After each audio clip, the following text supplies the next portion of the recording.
Bueno, buenas tardes a todos los asistentes, buenas tardes a los ponentes que nos acompañan por estar ahí una tarde más, un jueves más en Jueves con Nunki. Bienvenidos a todos.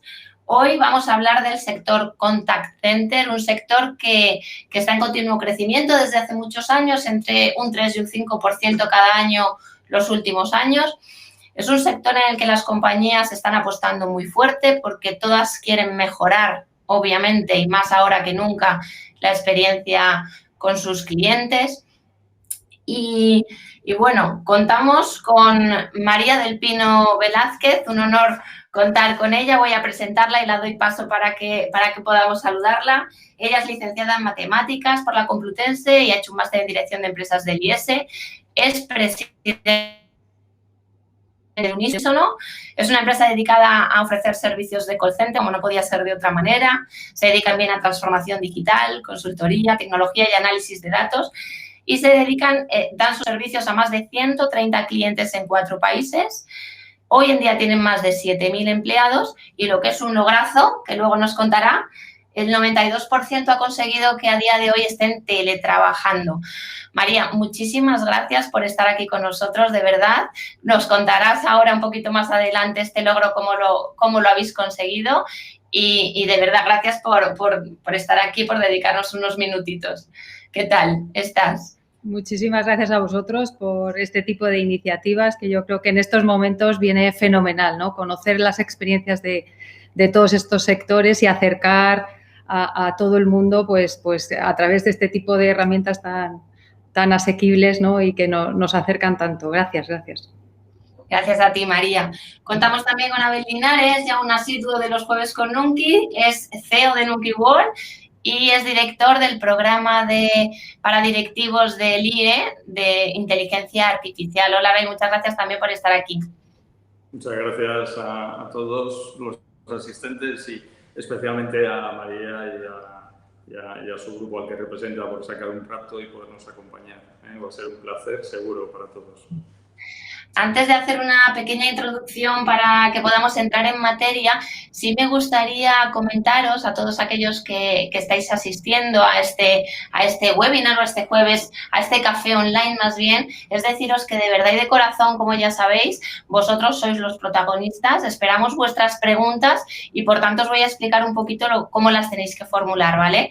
Ya nos habéis hecho algunas en el chat, en la inscripción, pero para aquellos que mientras va surgiendo la charla os surja la pregunta, abajo a la derecha, para los que estáis en PC, tenéis el chat, ¿vale? Veréis, una vez pinchéis sobre escriba su mensaje, os saldrán un par de iconos, uno es el de pregunta con una interrogación y otro es el de un bocadillo. El del bocadillo es para que os podáis presentar y podáis comentar lo que queráis y el de la interrogación es para que podáis hacer preguntas y nosotros en vivo pues las iremos respondiendo, ¿vale? Para los que estáis en móvil, lo único deciros que veréis la pantalla con las caras y que si deslizáis a la derecha, pues tendréis ese mismo chat, ¿vale? Entonces, sin más dilación, me gustaría empezar con un vídeo muy cortito, que creo que nos va a ayudar a empezar muy fuerte con este tema, ¿vale? Así que lo quiero compartir y luego comentamos. A mediados de febrero tomamos conciencia de que esto podría ir mal. Es una solución de mucha gente. Que va a salir el gobierno diciendo que nos vamos a trabajar a casa. En una semana puede decir que cambió todo. Necesitamos triplicar nuestras capacidades. Incertidumbre técnica, equipos. Nos entregaban equipos en Murcia. Y Murcia decide cerrar Murcia.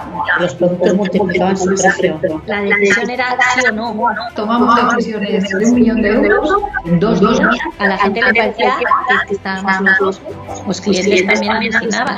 Somos unas 38 personas y teníamos que dar servicio a 5.000 y pico. Conseguir lo que parecía imposible. Nos pusimos a bailar, a darnos abrazos en la plataforma. Yo ya se lo contaba a amigos del sector de la tecnología y algunos no se creen lo que hemos hecho. Siempre hemos tomado decisiones pensando que vamos a estar aquí 20 años más.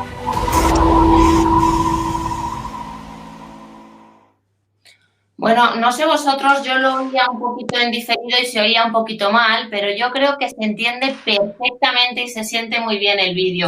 El vídeo, como bien sabéis, es de unísono. Ahí estaba María dándonos su opinión de lo que ha supuesto esta experiencia tan dura, este reto tan increíble y cómo han salido, pues, de él gloriosos, ¿no? Yo creo que en el vídeo se respira perfectamente, María, la tensión que habéis tenido durante este tiempo, la lucha del equipo humano y cómo de orgullosos se sienten todos en lo que habéis conseguido, ¿no? Que al final es como ese 92% se encuentre teletrabajando en muy poquito tiempo y bueno, con toda esta incertidumbre, yo me he visto el vídeo, que había otro vídeo que era un poquito más largo que obviamente no podíamos compartir, pero sí que otro de los logros que yo veo muy significativo en todo esto, además de por supuesto, la hazaña de haber conseguido teletrabajar de esta manera tan rápida y tan loca, es cómo el 72% de las personas que están teletrabajando se manifiestan absolutamente felices con esta nueva forma de trabajar, y esto abre tantísimas preguntas en el mundo del call center, ya no solo de lo que ha supuesto todo esto, sino de a partir de ahora en qué se va a transformar, que bueno, me gustaría empezar como luego las preguntas se nos queda corto el tiempo, lo único que os voy a pedir antes de esto es que seamos lo más claros, concisos y directos con responderlas, porque van a ir surgiendo y siempre nos falta algo de tiempo, pero bueno, las iremos resolviendo seguro bien.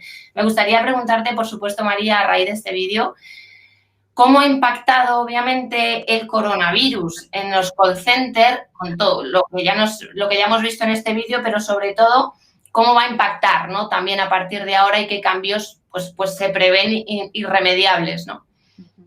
Bueno, los cambios en los servicios de atención al cliente, el coronavirus no ha cambiado nada. Los servicios han seguido prestando con normalidad y desde el punto de vista de cliente final no ha pasado nada. Al revés, han salido nuevos productos, nuevos servicios, hemos crecido. O sea, ha sido transparente para el cliente final. Todas las personas de los call centers han estado trabajando durante esta pandemia.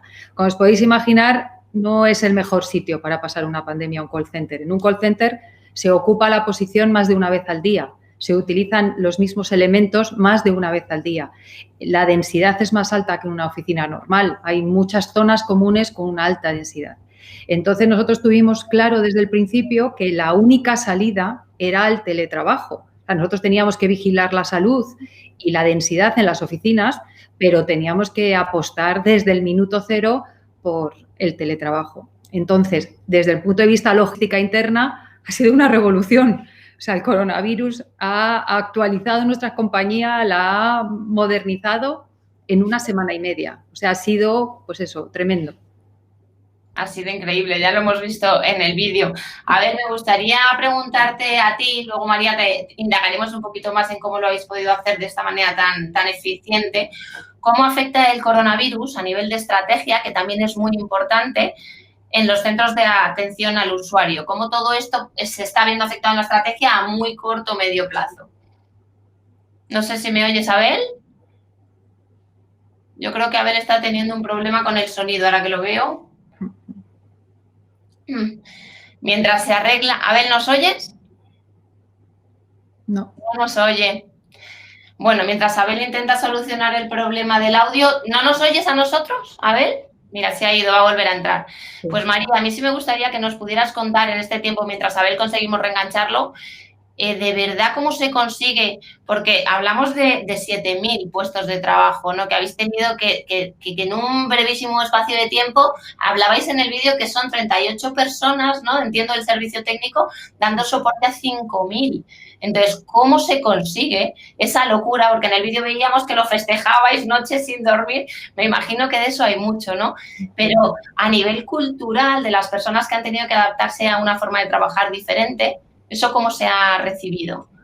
Pues, o sea, primero lo hemos conseguido todos, ¿no? O sea, el equipo de tecnología, que son esas personas que estaban preparando las redes, preparando las VPN, las extensiones, configurando los ordenadores, o sea, pasando de un tipo de trabajo en oficina a un trabajo en el hogar, a distancia, eran esas personas. Pero luego todo el equipo de estructura de Unísono, o sea, todo el equipo de recursos humanos pensando en cómo nos íbamos a relacionar y a comunicar con las personas en sus hogares, el equipo de compras, por ejemplo, pues comprando los ordenadores, los cascos, las cámaras, haciendo una logística que no estamos acostumbrados a hacer. O sea, nosotros estamos acostumbrados a gestionar centros de operaciones, pero no a gestionar 7.000 ubicaciones, ¿no? En las que teníamos que estar entrando y saliendo de los hogares y llevando y trayendo equipos físicos. O sea, ha sido una revolución y la única forma, el éxito, pues es la enorme coordinación, ¿no? El tener unas reuniones muy parametrizadas donde se tenía que conectar todo el mundo y el hacer un seguimiento exhaustivo. Siempre pensar cuál iba a ser el escenario peor, cómo podía ir todo más rápido y ponernos siempre en el escenario peor. El coste de las alternativas estaba encima de la mesa, valorado a muy alto nivel, pero siempre pensamos que lo que teníamos que hacer era ir a apostar por el teletrabajo desde el principio, que nada nos distrajera de eso. Estuvimos trabajando sábados, domingos, imagínate, o sea, 1.000 horas al día, pensando en que la única solución era darle a todo el mundo las herramientas posibles pues para salir en teletrabajo. Y una vez que estáis en el teletrabajo, y déjame preguntarte, que me interesa mucho mientras se conecta, a ver, una vez que estáis en el trabajo, ¿qué problemas os habéis encontrado más gordos de esta nueva forma de trabajar? ¿Qué es el problema que habéis dicho? Oye, pues esto, independientemente de la logística que ha tenido que ser brutal, ¿qué ha supuesto un problema o más difícil, ¿no? Un reto, ¿no? Un reto. O sea, tú al final, cuando trabajas en una oficina, este trabajo es un trabajo, el nuestro es un trabajo individual. O sea, tú desempeñas tu trabajo de manera individual, pero estás muy arropado. O sea, tienes siempre una sensación de grupo, tienes una sensación de jefe, tienes una sensación de apoyo, ¿no? Y luego tienes también tus tiempos de desahogo, tus descansos, tus cafeterías, tu pitillo, o sea, tienes un desahogo. Claro, ¿cómo reproduces todo esto a distancia y casi sin tiempo, ¿no? Porque nos podemos relacionar, pero toda la actividad que tiene que estar en el ordenador de la gente ya pesa mucho. Quiere decir que cuando trabajas con un banco estás accediendo al banco, ¿no? O sea, que pues lo hicimos mediante herramientas virtuales de comunicación como esta que estamos teniendo hoy, donde tenemos tenemos salas virtuales que están concebidas para ocupar esos espacios, ¿no? Pues la consulta a un especialista, el apoyo a mi jefe o a mi grupo sobre una incidencia, incluso la cafetería, ¿no? O sea, quiero hablar de fútbol, quiero hablar de algo que no sea el trabajo y tengo un espacio en el que yo estoy con mis amigos, con los que yo estoy en la oficina y tengo pues eso, pues y luego pues eso, el que tener también una herramienta de conexión individual, ¿no? Estamos acostumbrados a dar mensajes en televisiones, en grandes pantallas, ya se lo teníamos que mandar a su correo personal. Pues todo eso, pues claro, ha supuesto un cambio de procedimientos y de procesos pues a toda velocidad. Para que luego nos digan que no se pueden hacer las cosas, ¿no? Lo que decís un poquito en el eslogan. Hemos hecho lo que parecía imposible y esto pasa en este sector, pero está pasando en muchos otros. O sea, que realmente la transformación es complicada hasta que nos obligan a hacerla y de repente pues se puede llevar a cabo. Hola, Abel, ¿nos oyes? Ahora sí. Ha sido la salida del vídeo, no sé qué ha ocurrido y ya no había forma, no cogía sonido. Entonces he entrado desde otra cuenta para que no diera problema. Vale, otra cuenta de correo, pues me ha costado más. Fenomenal. Estábamos preguntando a María un poquito por la experiencia que han vivido, que desde luego ha sido increíble. Me gustaría preguntarte a ti cómo crees que el coronavirus obviamente afecta a la estrategia de las compañías de call center, principalmente a corto, medio y si quieres largo plazo. Un poco una perspectiva de qué puede haber supuesto para ellas. Bueno, obviamente ahí es María la que, por toda la experiencia que tiene y todo el conocimiento la que más puede aportar. Yo lo primero es felicitarla, es decir, ser mujer emprendedora como ha sido y construir el imperio que ha montado en temas de contact center es espectacular. María, tienes todo el respeto de todo el mundo, te lo has ganado durante muchos años y eso es la gente que está detrás. Es decir, que yo creo que el mejor ejemplo es ese. Esto es un problema de personas porque la digitalización va a estar siempre va a haber tecnología, va a haber mucha más tecnología de la que tenemos ahora, se va a atender por muchos más canales digitales que hay ahora, pero en cuanto las cosas se complican un poco, quieres tener una persona detrás. Y yo creo que las buenas plataformas como es Unisono, pues es básicamente por el tema de que tienen gente buena y tienen unos procesos de selección y de motivación y de implicación excelentes. O sea, yo sé que María hace ya mucho tiempo montó los modelos de teletrabajo, ayuda a la gente a compartir su vida familiar y personal, incrementó la flexibilidad, cosa que es complejo en estos sistemas donde los clientes te presionan muchísimo por la productividad. Entonces, yo creo que, a lo mejor me estoy alargando un poco, pero lo que se tiene que producir para mí es justo lo contrario. Esto no es un problema de los contact centers. Los contact centers son verdaderos especialistas en atender a los clientes. El verdadero problema está en los que contratan, en las empresas, porque presionan demasiado en los costes, en verlo esto como un eslabón, digamos, final y deberían de verlo que todo lo que has digitalizado has perdido contacto con el cliente. Si ahora has pasado a verdaderos especialistas en atención al cliente, pues deberías de ponerlos en vanguardia, en el sentido de tratarlos bien, de no llevarlos a las mesas de compra de presión final. Bueno, ¿qué voy a contar? O sea, de destrucción de valor. O sea, yo creo que donde está el verdadero problema de que las plataformas no estemos tan contentos con la atención no está en los profesionales, no está en las plataformas en sí, está en las empresas que no dotan de los suficientes recursos o con el suficiente cariño a los proveedores del servicio. Y eso es lo primero que tiene que cambiar, la mentalidad del contratista. María, por supuesto, en cualquier momento que tengas algo que apuntar, bienvenido sea. Totalmente de acuerdo con lo que ha dicho Abel. Vamos si os parecen las preguntas de los asistentes, ¿vale? Sí que tengo preguntas que han hecho, ya os digo, en el formulario cuando se han inscrito, pero priorizamos las preguntas que se hagan en directo. Así que os voy a compartir la primera de Íñigo, a ver si la vemos. Vale, Íñigo nos dice, hola, tengo un par de preguntas. ¿Hacia dónde deben evolucionar las plataformas de atención y cuál es el futuro de los contact center? Ahí es nada. María, si te parece, empezamos por ti. Muy bien. Como siempre, tenemos un futuro apasionante. O sea, es verdad que tenemos muchos elementos en contra. O sea, yo cuando monté la compañía hace 20 años ya decían que las IVRs nos iban a quitar todo el negocio y no ha dejado de crecer. Este es un sector que ha crecido todos los años durante los últimos 20 años, ¿no? Entonces, yo pienso que toda esta tecnología que viene, que yo creo que nos va a ayudar mucho, o sea, va a ponerse al lado del cliente final, que es lo importante, ¿no? Que el cliente se haga en autoservicio un montón de actividades que no tienen ningún valor, pero que cuando necesita un asesoramiento, necesita de verdad hablar con alguien, pues tenga a un especialista. Eso hará que la evolución de nuestra actividad sea hacia perfiles muy cualificados, hacia personas con mucho talento que sean capaces pues de vender una iniciativa, un asesoramiento, el mejor producto y, por supuesto, pues acompañados de toda esta tecnología. La tecnología la estamos viendo que va a 200 por hora, que tenemos que estar muy alerta para verla en su totalidad, para incorporarla, para desecharla, porque hay muy buena tecnología, pero luego es inestable, no es sólida y consistente en volumen. Y nosotros necesitamos pues, dar un servicio razonablemente coherente, ¿no?, a nuestros clientes finales. Pero es un futuro, yo creo que muy optimista. Yo pienso que la inteligencia artificial, los RPAs, todo esto nos va a ayudar a quitar lo fácil, ¿no?, de nuestra actividad y nos vamos a concentrar en las cosas en los retos y en las cosas realmente complejas. Pero muy optimista. Centrarnos en aportar valor. ¿Algo que añadir, Abel?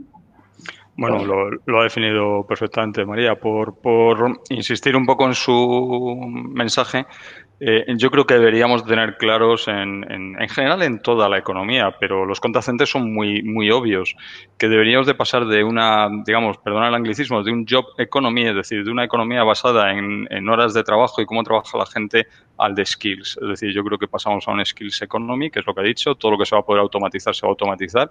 Viene una destrucción de empleo en tareas, no en puestos de trabajo, en tareas gigante, pero gigante. O sea, la próxima década va a ser enorme la automatización de las cosas, los modelos de inteligencia artificial, lo que van a aportar. Pero cuanto a más digitalización, lo que decíamos al principio, más humano, o sea, más vas a necesitar como factor diferencial el ser humano. Porque entre un e-commerce y otro, pues tienes poca diferencia. Entre una plataforma logística y es muy difícil. La verdadera experiencia de cliente la tienes o bien en la tienda o la tienes en la pasarela digital, porque sea especialmente buena, pero la siguiente es en la atención. O sea, las plataformas buenas te ayudan a mejorar el CST, es decir, parámetros, el NPS, es decir, parámetros críticos de medición de satisfacción de cliente.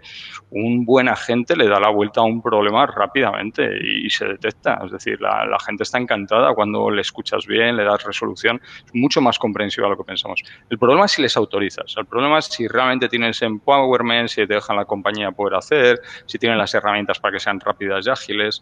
Entonces volvemos un poco a lo mismo. Es decir, el problema está en el otro lado. Yo fíjate, yo te levantaría una lanza por el sector, si me permite, María, y es... Yo cuando he entrevistado, Laura, a gente, o sea, creo que es un sector muy interesante en el empleo y me gustaría dar alguna pregunta a María en ese sentido, pero... cuando yo he entrevistado gente, yo animo a que los chavales, o sea, ¿por qué no podemos contratar gente más joven y que empiecen en los contact centers? O sea, es una experiencia fantástica para cualquier profesional. O sea, te enseñan a conseguir engagement cuando hay una dificultad, temas de problem solving, lenguaje positivo. Es muy difícil tener sitios donde tengas tanta capacidad de aprender de sectores, de mecánica, de mecánica de procedimiento. O sea, tú fíjate que tienes que mejorar la atención del cliente y ser eficiente. Es un reto. O sea, eso profesionalmente es un reto que en general casi ningún profesional se encuentra en su día a día. Y ellos van contratando continuamente gente, la forman, la preparan. O sea, yo creo que debería ser un sector que deberíamos de respetar, no que no se le respete, sino que se le debe de encumbrar. Es de los que hay que subir y reconocer el valor que aportan. Sí, y además en un momento como por ejemplo ahora, ¿no? En la pandemia, no sabéis cómo han mejorado la percepción del cliente final, ¿no?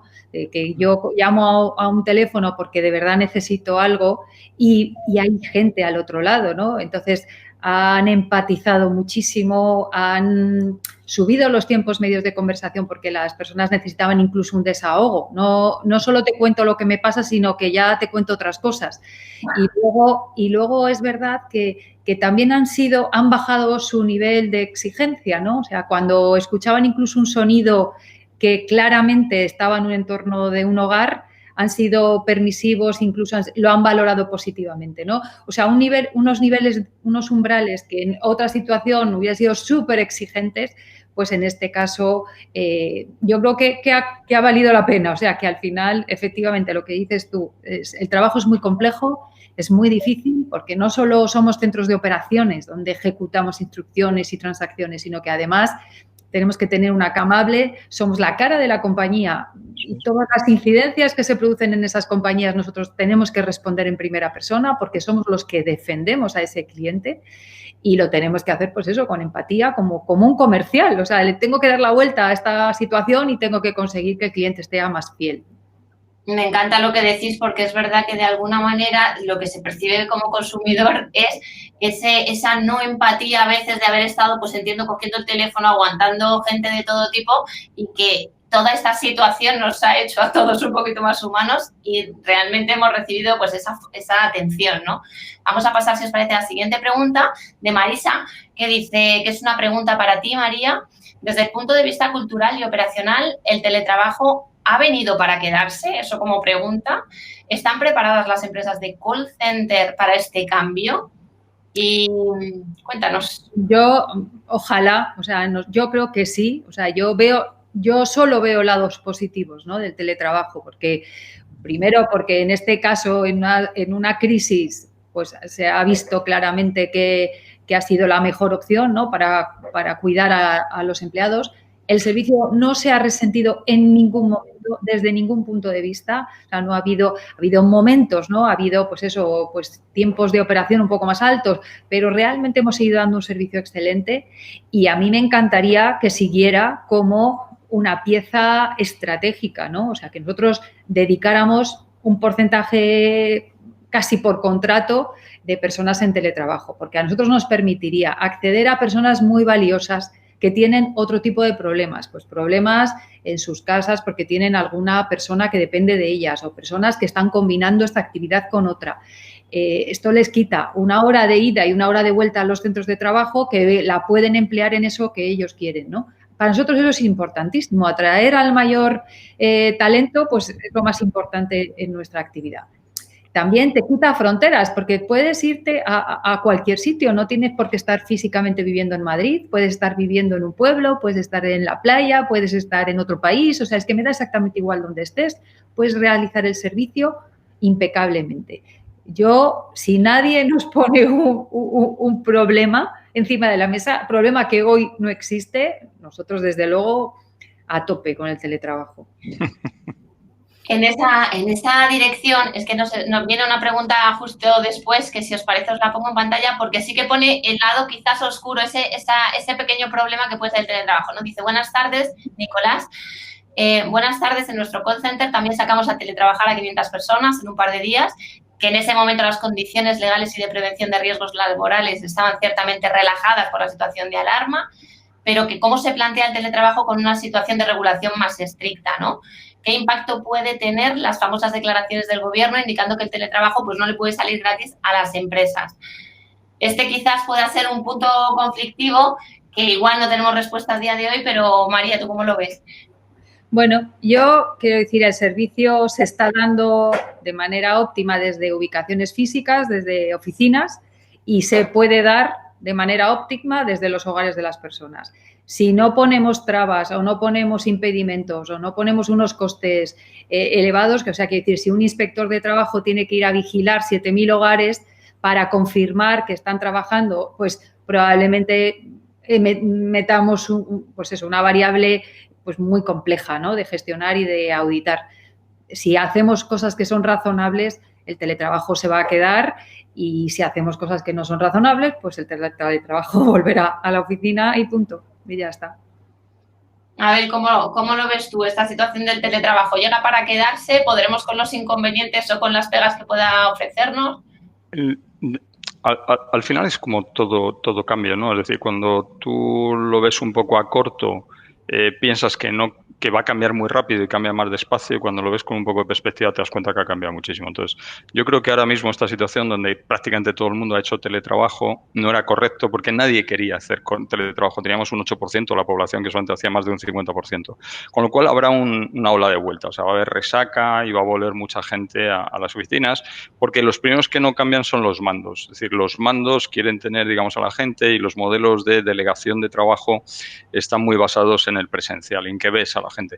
La ventaja que tienen las plataformas de contact center es que entregan muy bien las partidas, es decir, es de los sectores que más tasado tienen las tareas, con lo cual es de los más sencillos para poder hacer eso. Llevan muchos años de experiencia, son hipereficientes, porque han sido capaces de en plena pandemia de dar niveles de servicio con los que han dado, porque te abren una campaña en días de cientos de personas. Entonces, para ellos es un entrenamiento normal.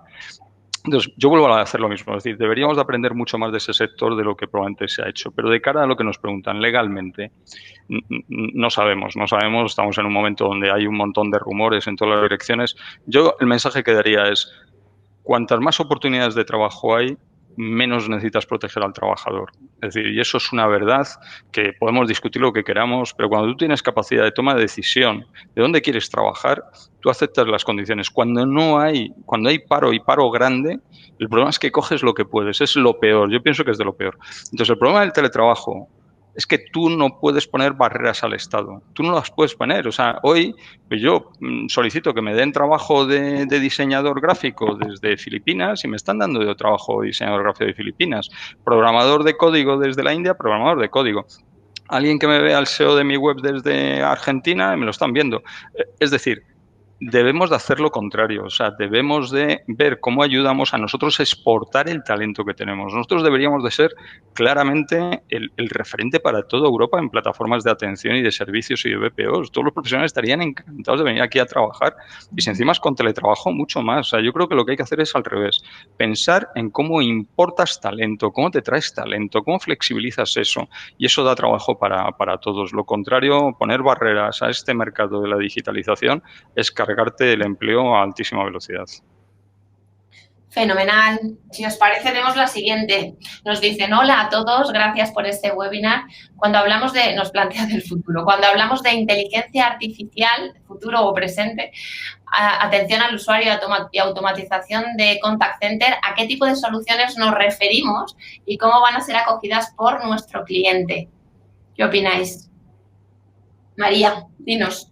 Bueno, o sea, el tipo de tecnología a la que se refiere cuando hablamos de inteligencia artificial o de automatización son modelos matemáticos que están capturando información de los clientes, de sus modelos de relación con la empresa. Imagínate, pues, un cliente de un banco, cómo se relaciona con el banco, se va capturando ese tipo de información, se va modelizando y se van proponiendo soluciones, se van proponiendo patrones.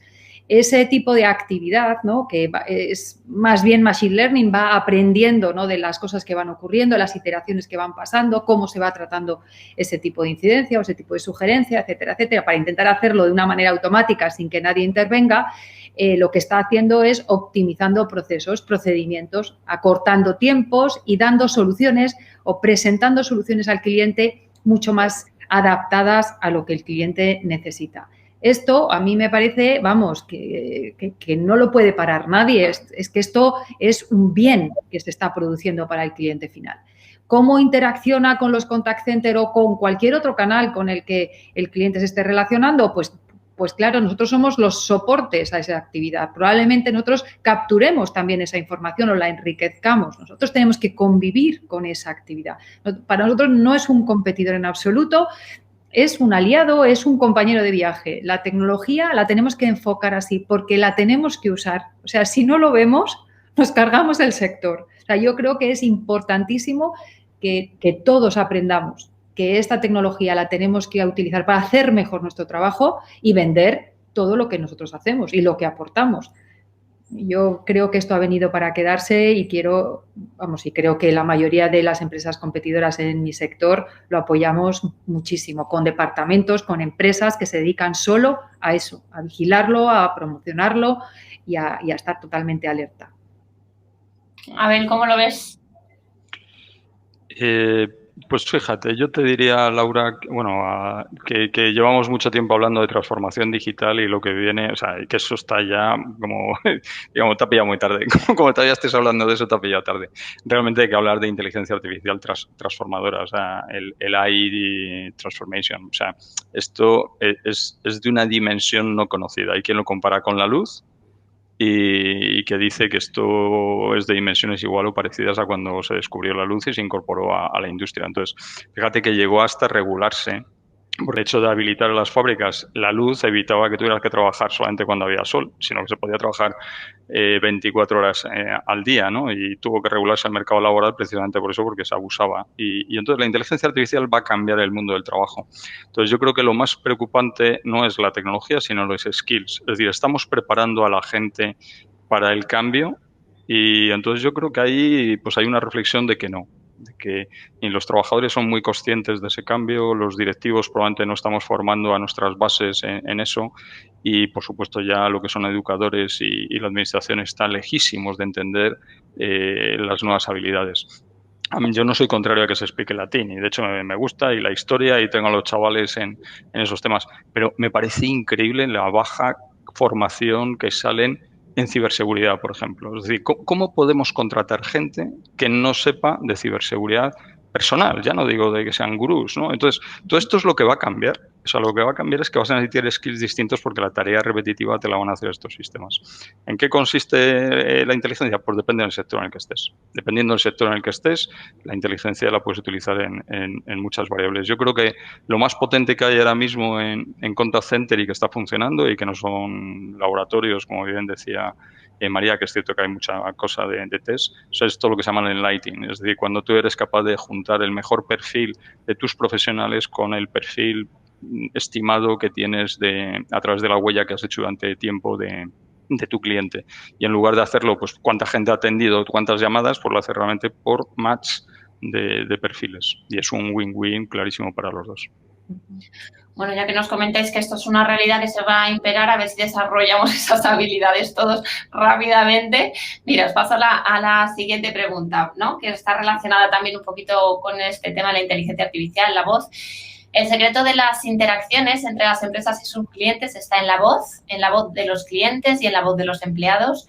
¿Cómo se puede hacer que un robot IVR perciba el sentimiento y la emoción de una conversación? ¿Dónde queda la gestión humana de los servicios de atención al cliente? Cuéntanos, María. Pues es complicado. O sea, creo que es muy difícil sustituir a una persona, ¿no? Puede sustituir partes del trabajo que hace una persona, pero es verdad que la emoción y el sentimiento o la persistencia o la empatía, o sea, hay muchos matices en una conversación que te llevan a que un cliente compre un producto, a que un cliente quite una reclamación, a que un cliente decida, ¿no? Renovar un contrato. Hay muchísimas matices, ¿no? Como cualquier comercial de cualquier actividad en cualquier sector, la venta es un misterio. ¿Por qué se produce una venta? Pues se produce porque hay un enganche perfecto entre el cliente, el producto y el vendedor. O sea, ahí es una cosa perfecta.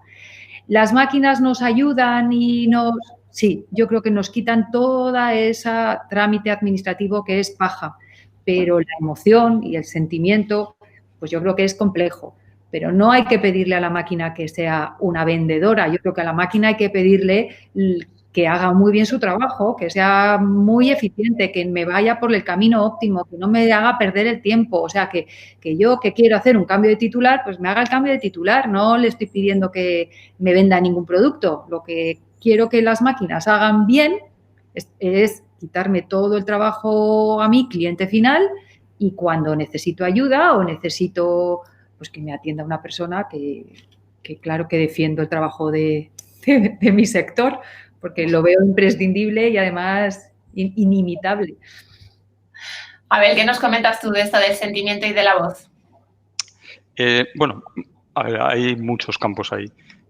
Hay uno que se está trabajando muy intensamente y donde hay cosas muy avanzadas que son los planos emocionales y entonces ya se empieza a descubrir que nosotros tenemos percepciones de cómo es el que nos está escuchando que luego cuando realmente las valoras no son ciertas, ¿no? Entonces tenemos un cierto engaño. Nosotros mismos no sabemos engañar, no sabemos descubrir.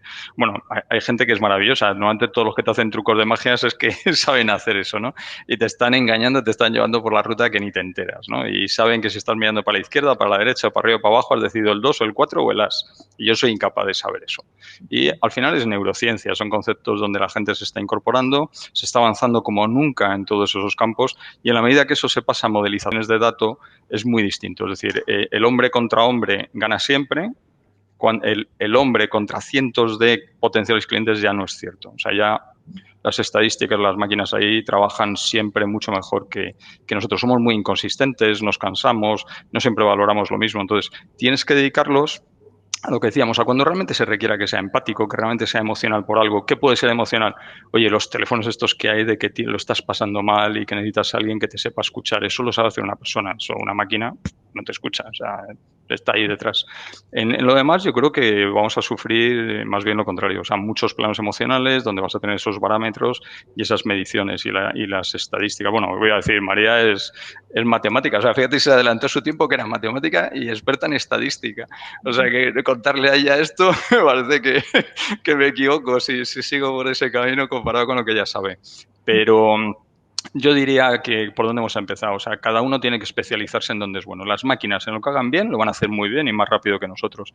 Y nosotros tenemos que olvidarnos de si lo que tenemos que hacer es abrir la zanja para poner las remolachas, ¿sabes? Y en cambio, pues a lo mejor vamos a pasar, yo creo, a un modelo mucho más de entretenimiento, de valoración, de cultura, de formación, y probablemente vuelva a producirse una reducción de horas de trabajo para que podamos, digamos, compartir un poco todos la creación de riqueza, ¿no? Y que no esté monopolizada. O sea, yo creo que va a haber cambios ahí mucho más importantes que si la usamos más o la usamos menos. Se va a usar seguro, vamos, no tiene solución. Bueno, muy interesante eso de la reducción de jornada, desde luego. Vamos a pasar a la siguiente, que nos plantea una pregunta muy interesante. Pero Laura, te obliga a incremento de productividad, ¿eh? Cuidado. Que la reducción de jornada no significa que no tenga que haber incremento de productividad. Si no incrementas la productividad, no puedes repartir. O sea, se necesita la unidad productiva. El tiempo justo y necesario. Es broma. A ver, nos plantea Francisco García Rangel que hay call centers excelentes y otros desesperantes, ¿no? ¿Hay alguna norma de calidad que deban seguir para respetar un mínimo de servicio al cliente? Es verdad que eso de alguna manera todos nos lo hemos encontrado, ¿no? Esa atención que en un momento dado te vuelves loco y dices, oh, ¿cuál es la medida, ¿no? de calidad, María?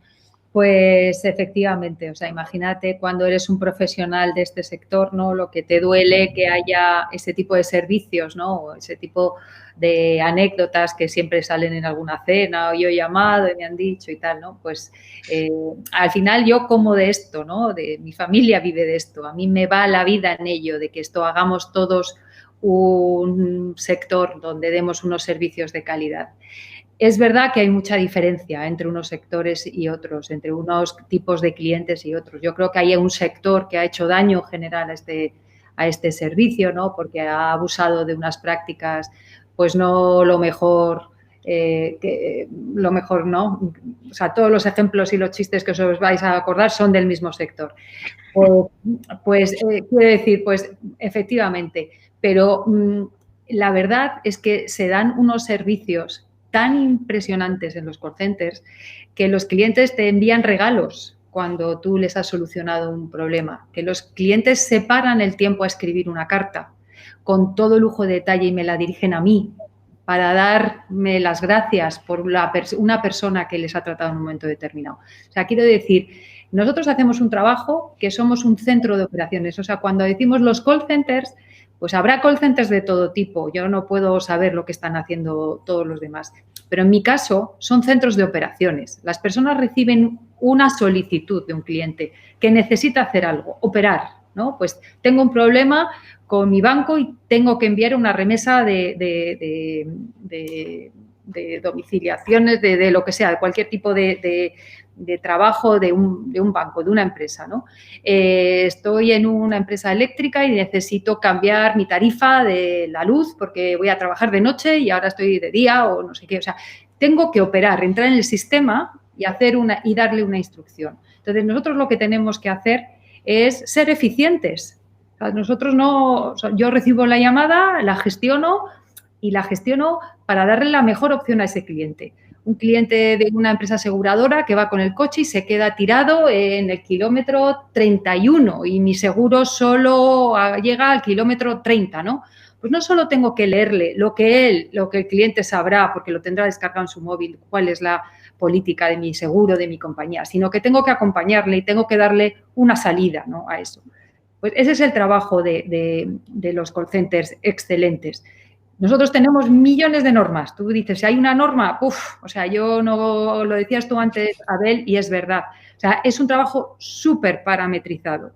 Entonces, si un servicio es malo, es porque alguien quiere que sea malo, porque ese servicio está definido. Se han hecho cursos de selección de las personas, se han dado cursos de formación, se están escuchando todas las llamadas, o sea, por un equipo permanentemente de qualities. Se están tomando decisiones para volver a dar formación a las personas que no lo hacen. O sea, es un trabajo completamente vigilado, que tiene todos los KPIs que te puedas imaginar en un cuadro de mando. Entonces, nosotros lo que hacemos es cumplir el cuadro de mando que mi cliente me pide y me solicita. Entonces, cuando habláis de esos desesperantes, que claramente ninguno es de unísono, nosotros solo somos excelentes. Todos los excelentes los hacemos nosotros y todos los desesperantes los hacen otros.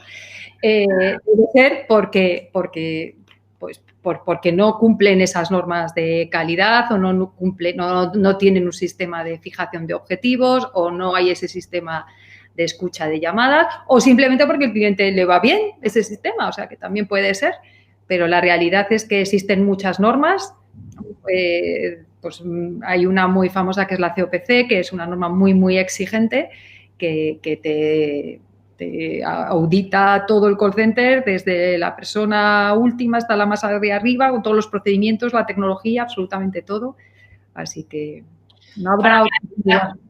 Para garantizar que ese servicio sea excelente, ¿no? Unas veces se consigue y otras no, supongo que como en todas partes. ¿Abel, algo que añadir? O pasamos a la última pregunta y he de deciros que se me ha pasado volando como nunca. A ver. Nada, yo creo que me ha encantado lo de desesperante porque todos lo hemos sufrido.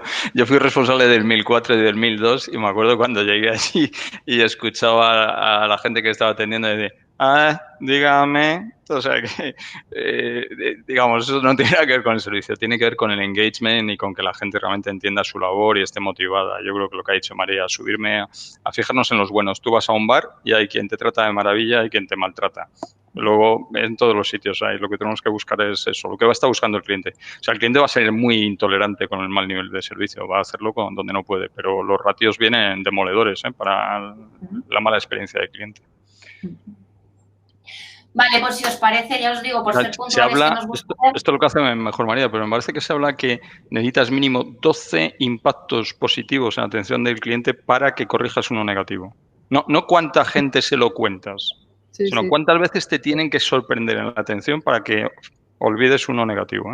Negativo, es dificilísimo. Por eso digo que si tú de verdad te importa el nivel de atención, el nivel de calidad que estás dando, cuidas todos los detalles, porque lo que tú dices, pues se te va el nivel en nada. Y recuperarlo cuesta muchísimo. Vale, si os parece pasamos a la última y la resolvemos muy rapidito para acabar más o menos en tiempo. Hola, tengo una pregunta, nos pregunta Federico, ¿cuál es el mayor reto al que se enfrentan los contact centers? Es que me parece un buen final, ¿no? Ese reto de los próximos años, de cómo podemos, la estaba viendo por ahí, quedan algunas por responder, perdonarnos a los que no hayamos podido responderlas y prometemos intentarlo, ¿vale? Y si lo hacemos, os lo haremos llegar. María, ¿cuál es el reto de los próximos años? Bueno, pues muy rápidamente... como estamos hablando, esto está cambiando, la tecnología se está metiendo y entonces yo creo que para los call centers es el reto organizativo. Estamos acostumbrados a trabajar en unas pirámides bastante jerárquicas donde lo que pretendíamos es que todo el mundo hablara igual, que todo el mundo utilizara la misma imagen pues hacia el cliente, ¿no? Y ahora mismo lo que queremos es salirnos de lo normal, ¿no? Buscar esos escuadrones o squads donde tenga gente muy buena de distintos perfiles que con creatividad y originalidad, ¿no? Pues consigamos darle una respuesta única al cliente. Entonces, para nosotros que venimos de ese tipo de organización, esta nueva organización es todo un reto. Y la siguiente variable, aparte de los recursos humanos, pues la tecnología, ¿no? El convivir con la tecnología pues a estos ritmos infernales, ¿no? Que tiene el sector, que son más acelerados en momentos así de crisis y si no, pues también va a 200 por hora y tenemos que convivir con ella, estudiarla, incorporarla, desecharla y volver a trabajar. Esa es mi visión. A ver, ¿qué reto crees que es el próximo de los contact center? ¿A qué se enfrentan? Yo creo que, desde fuera, yo creo que el reto principal es convertirse en lo que sería un proveedor, un tier one de tu contratista, vamos a llamarle consumidor y cliente, ser tier one de tu cliente. Porque tienes que ponerte en la capa de aportación de valor más allá de lo que ellos saben. Tú tienes ahora mismo el corazón del cliente, eres el que más sabes de lo que está pasando. O sea, es espectacular lo que tiene que saber ahora mismo María de cómo ha cambiado el consumidor, cómo han cambiado los empleados, o sea, qué está pasando. O sea, hay pocos centros de mayor inteligencia que una plataforma de contact center. Entonces eso hay que escalarlo, hay que conseguir que el cliente te perciba así y cambiar eso. El siguiente yo creo que va a ser atraer talento.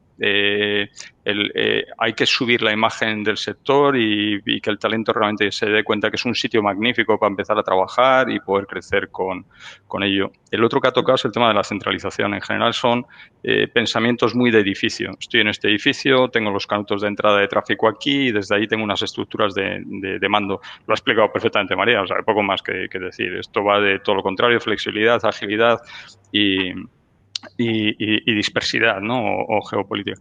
Lo otro es bien el tema internacional. O sea, fíjate los porcentajes de contact center que hay en África, que es prácticamente nada. Asia tiene muy poco. O sea, viene un reto de no solamente pensar aquí, sino de pensar mucho más internacional y coger masa crítica, porque la masa crítica es la que te va a ayudar a poder hacer inversiones fuertes, como pueden ser las comunicaciones a través de web, que es lo que estamos haciendo ahora. Conceptos de web RTC en los contact centers son fundamentales porque es un cambio radical frente a lo que había hasta ahora. El tema de la inteligencia artificial que lo hemos estado comentando y la robotización de procesos. Y o sacas dinero de algún sitio o te va a costar llevar la velocidad de inversión que esto requiere porque hay una conceptualización de proyectos. Un proyecto de 2 años, me sale el ROI o no me sale el ROI de este contrato para este tiempo. Y es donde está el verdadero problema para mí de ser capaces de adaptarse a la velocidad que viene. Cosa que un entrante, un pequeñito, se pone ya en inteligencia, pone los menos recursos, o sea, piensa en inteligencia y qué recurso humano necesito, es todo lo contrario. Entonces pueden tener mucha disrupción de nuevos entrantes en contra de lo que piensan en un futuro próximo. Pues nada, por resumir algunos de los conceptos que habéis dicho que más me han llamado la atención, decir que lo que decía María, ¿no? Que intentamos dar una respuesta única, una personalización y aportar valor a través de las personas, ¿no? Entiendo que mucho relacionado con la parte más emocional que tiene el ser humano y aprovechar todo lo que la tecnología nos puede aportar, ¿no? Desde la destrucción de tareas a cómo va a ayudar a los agentes a hacer muchísimo mejor su trabajo, pues quitándoles toda la morralla, ¿no? Por decirlo de alguna manera. Muchísimas gracias a los dos por estar aquí. Se me ha pasado volando, pero tenemos que cortar ya. De verdad, un placer. Muchas gracias. Yo una cosita solo. Se habrá dado cuenta la gente de por qué María tiene el honor de ser mejor empresaria del año en este país.